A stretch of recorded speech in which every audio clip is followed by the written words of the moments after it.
Alright.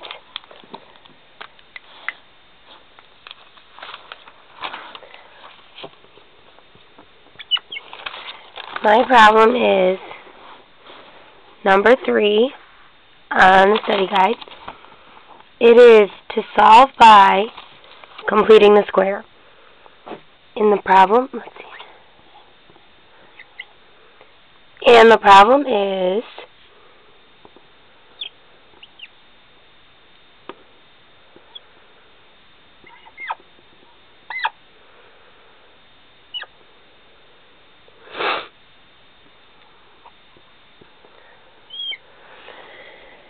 now when you complete the square,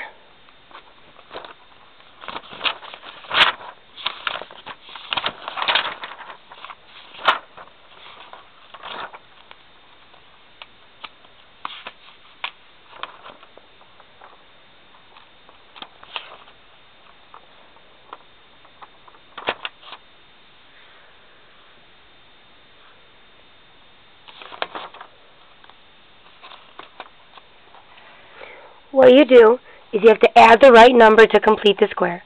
So you are adding it to 2 terms. It's a problem with 2 terms on one side and on the other. So if there was one on this side, you'd have to subtract this number to put it on the other side. So this is A, and this is B. And we are trying to get half of B and square it.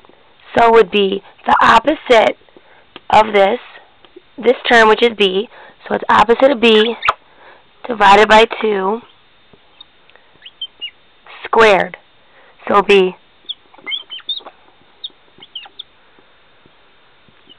-4 divided by 2 would be a -2.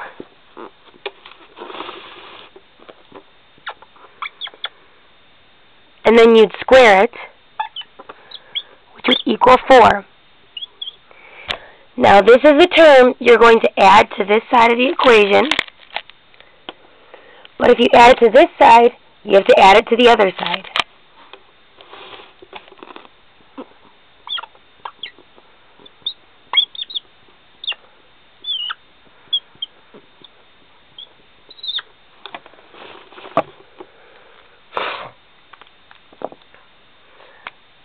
So this is the term we got, and we're adding it to both sides. Now, go ahead and clean it up by adding like terms.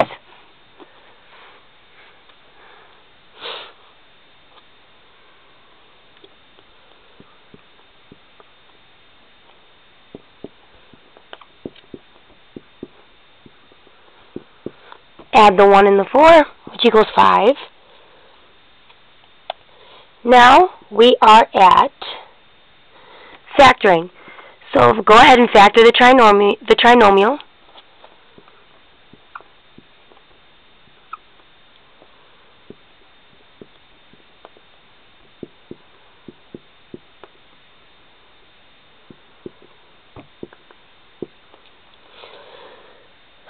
So these are the same. So we can go ahead and put them in.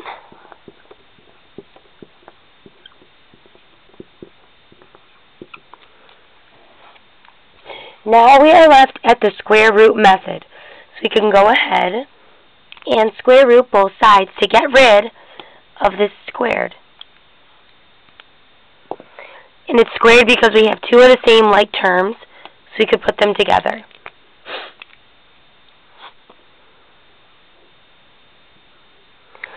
So by squaring this, we can get rid of this 2 and square the 5, leaving us with 1x plus 2. But since the square root of 5 cannot be squared, it stays like that. But when you're squaring this number, it can be both a positive and a negative, so you have to put both.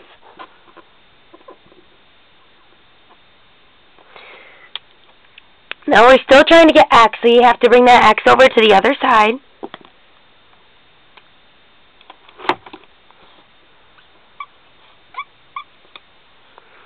But you cannot just bring it over because you have to remember that that equals both a plus a root 5 and minus the root 5.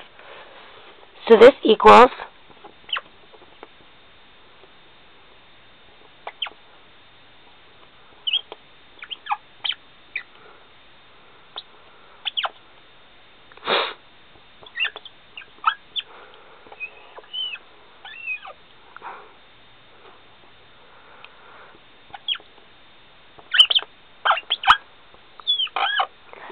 and that is how you complete the square.